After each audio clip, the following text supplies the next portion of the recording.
Sabi kanina ni General Malville na makasama kami. Opo, kumayag naman po si General Malville kanina. Oo, sinabi ni General Malville kanina.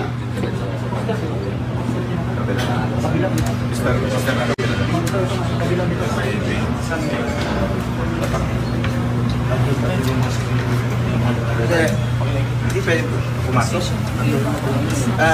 Nandito po kami ngayon, mga abogado, ni dating Pangulong Duterte, at dito rin po yung doktor niya. Alam po, hindi kami pinadaan. May instruction po si Ruth, no? Hindi kami papasok. Constitutional right po yan, yung medical. Nandito yung mga doktor. Doc Agnes?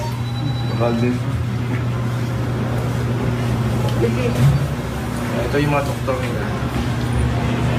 Schedule for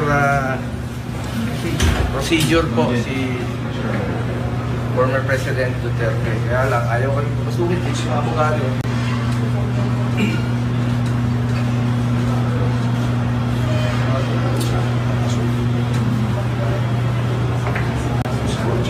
Under instruction sila making them record we are being prevented from proceeding to see the President because the guard is under instruction. Yun nga, no, yung pahayag ni Senator Bongo kinikestyon ni Senator Go, yung hindi pagpayag na makasama ng dating Pangulo ang kanyang doktor. Constitutional right niya na masecure ang kanyang kalusugan. Mapapanood naman natin ang Facebook Live na ito upon arrival ang anak po ni dating Pangulong Duterte na si Veronica, kung saan po makikita yung mga ganap sa pagdating ng dating presidente dito po sa Pilipinas. Panoorin po natin ito.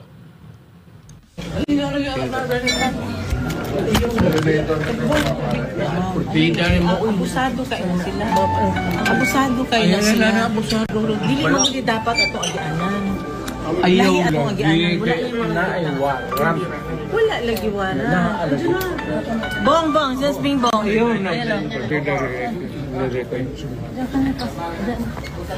Masakay tayo lahat dyan. Ayaw ang masama kayo dito ay magkarga niya. Lakaw na, ayaw ay nagkakon ng bata, ayaw sila. Ha? Yung si Betty. Ano na kayo doon? Oo. Nahawara, bata. Yun po, no? Maririnig po natin mga kababayan ang sinabi po ni Ms. Hanelet Abansenia, abusado talaga sila, no? In Bisaya, abusado kaayo sila.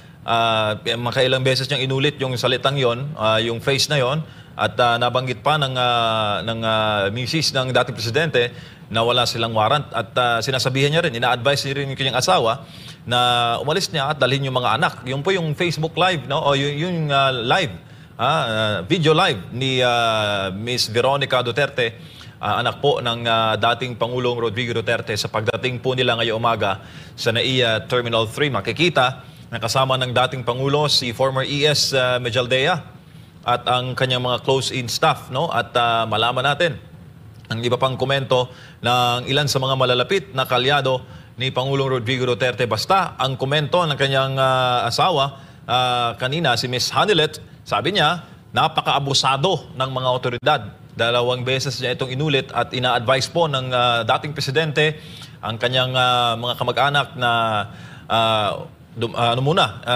hahayaan muna siya at dalhin yung kanilang mga anak, kanilang mga kaanak palayo po doon sa area kung nasan kanina ang dating Pangulong Rodrigo Roa Duterte. So nagpapatuloy po ang ating special coverage, mga kababayan, ngayong umaga. Mukhang si Attorney Sal Panelo ay pabalik na ng Pilipinas mula po sa Hong Kong, at malaman natin ang komento, no, ng mga abogado ni dating Pangulong Duterte mamaya, no, sa pagpapatuloy po ng ating special coverage. Marami na po mga kababayan na nagko-comment dito. Sabi ni Beautiful Creature, marami na kami na nag-aabang sa mga kahihinatnan at hindi tama na mga ginagawa ng administrasyon na ito. Sabi naman ni Marifel, aabangan kung saan dadalhin, at hinihikayat nila ang ating mga kababayan na mag-vigil, no? At sabi naman dito ni Maldita Mi,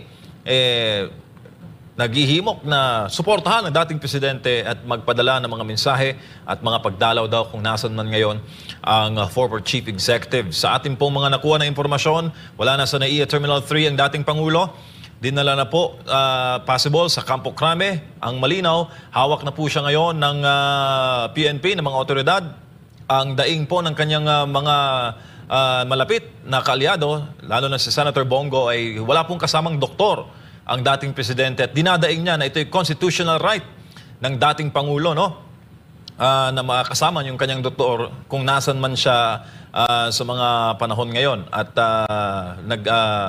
nagkomento rin ang kanyang misis, no, si Miss Hanelet, ang may bahay ng dating Pangulo, at inireklamo nga yung pagiging abusado, no, ng mga otoridad sa pagdating kanina ni former President Rodrigo Duterte. Balikan po natin, no, ang mga ganap sa NAIA Terminal 3 sa nagpapatuloy po natin na special coverage dahil hanggang ngayon ay nag-aabang pa rin ng kalinawan, no, ang ating mga kababayan hinggil po dito sa issue na ito. Kanina ay nakausap, no, ng ating kagabi nakausap po ng ating news team sa Hong Kong si former President Rodrigo Duterte, no, at sinagot niya ng isa-isa yung mga issue dito at mapapansin natin mga kababayan ang napaka kalmado na demeanor, no, ng dating presidente.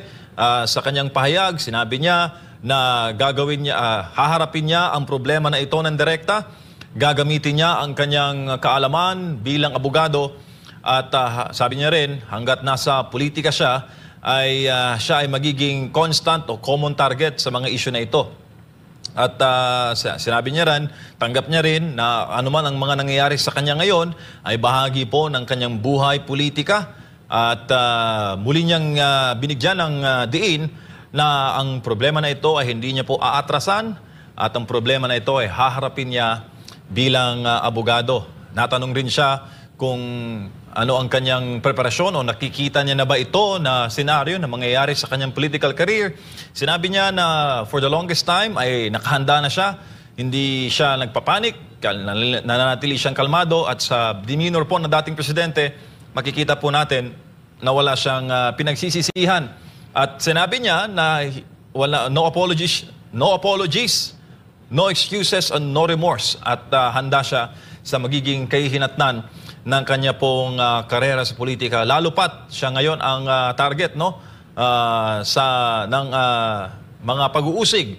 Galing po siya Hong Kong at hinarap po siya ng ating mga kababayang overseas Filipino workers doon at tuwang-tuwa, no, ating mga kababayan sa event sa Wan Chai, Hong Kong. At talagang may instance mga kababayan na umiyak. Ayan, no? Kikita niyo sa inyong mga screen. Umiyak po ang dating president, ang mga kababayan natin nang makita nila ng personal si dating Pangulong Rodrigo Duterte doon. Emosyonal ang ating mga kababayan. 2,000 po yan sa loob ng Wan Chai ng Southern Stadium. Iba pa po yung mas marami pa na mga kababayan natin na nag-aabang sa labas ng venue at ang sigaw nila ay pasasalamat sa dating Presidente Rodrigo Roa Duterte. So magpapatuloy po mga kababayan ang ating special coverage at malaman po natin ang mga ganap ngayong araw at ang mga development. Basta't ang hawak po natin na impormasyon ay wala na po sa NAIA Terminal 3 ang dating presidente at siya na po ay hawak na ng mga otoridad at possible na nasa Campo Crame na ang dating Pangulong Duterte at dinadaing po ng kanyang mga kaalyado kung bakit ganito ang treatment sa former Chief Executive. Samantala, atin po munang panuulin ulit ang pahayag ni Senator Bongo. Magandang umaga po sa inyo lahat mga kababayan ko. Dito po kami kasama po mga doktor ni former President Duterte. Nasa loob po kami ng ambulansya. Pupuntahan mo namin siya sa Mediamont Airways kung saan siya po dinala. Hindi po na-check up kanina ng mga doktor niya. Kailangan muna siguro natin na nasa maayos po ang kanyang nalusugan dahil pagabi po ayon sa kanyang pamilya ay masakit yung likod niya. Kaya dala po tayo ng ambulansya ngayon. Kami pa din ang ito po, gamit.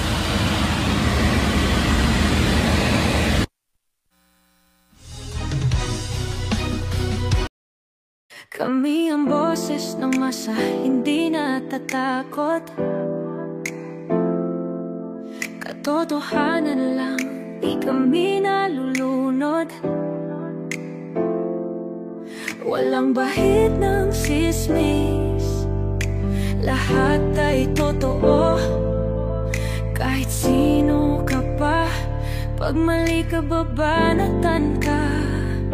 Walang pinipili kulay, wala kaming kinikilingan.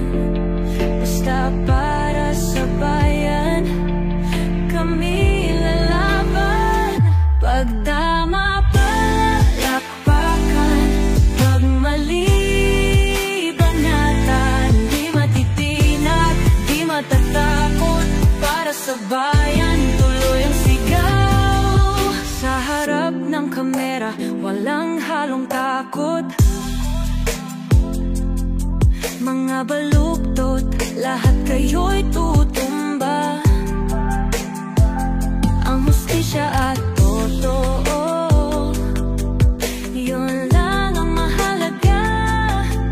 Kahit sinong harang, di kami matitinag. Walang pinipiling kulay, wala kaming kinikilingan. Basta para sa bayan, kami lalaban. Pag tama palakpakan, pag mali banatan, di matitinag, di matatakot. Para sa bayan, tuloy ang sigaw. Kung nasa tama ka, ikaw ay aming kasama. Pero pag mali ka, handa ka na bang mabasag? Banateros kami, walang inuunan. Dahil bayan muna, bago ang sarili.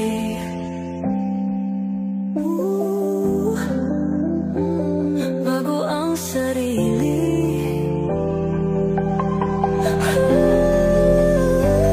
Pag tama palakpakan, pag mali banatan, banateros ang sigaw.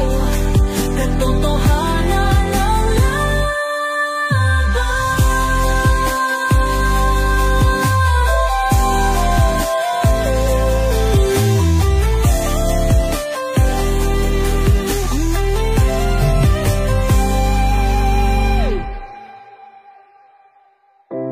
sa harap ng kamera, wala